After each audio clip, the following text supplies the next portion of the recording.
Nasıl bıçak? İbrahim Maşdoç. Maşallah. Aleyküm selam.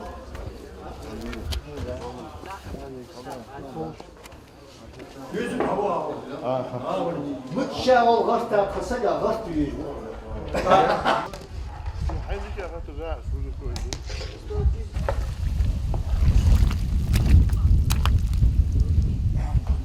Annem var olduğu için de şimdi var olduğu zaman. Ama ya oradaki atıyor.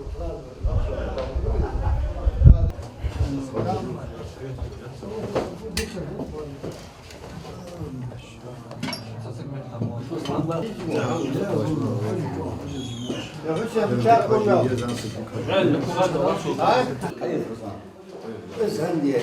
Yalın olsun. Hoş geldin. Dört yastığın hospitalize. Der Ecke Dicker steht.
Allahu irtor der met gölo. Amin. Şaka da gideki var. Amin. Dert ki gölo var. Amin. Ya gargol diye ya arkadaş diye ana. Latvios yaşta yani. Yos Solirin be batsar, meyos yaşta. Savazlat sahatta sezon rahat muaz patida sezon rahat yedik muaz yani. Daha doşloş mar gargol Latvios ayas. Daha zu gargol diye eggeşo busum diye de ol gargol hal yezvedi. Daha diş hamda nis oldu.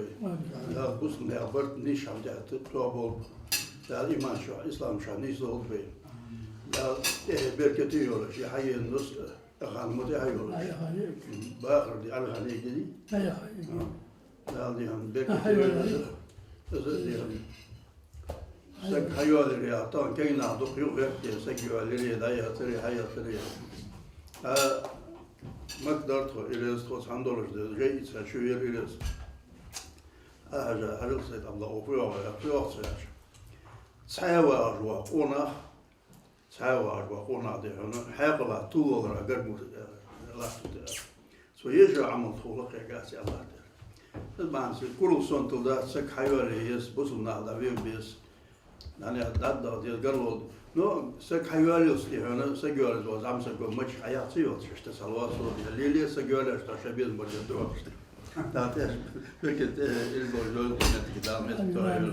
Mehmet Salih amla olur na sadece tarolur lizam sek görüyor ya la dört kavga kaldı şimdi. Elhamdülillah rabbil alamin ve salatu vesselam. Bu Devreye sonuçta. Tavsiye olur. أشهد أن محمدا رسول الله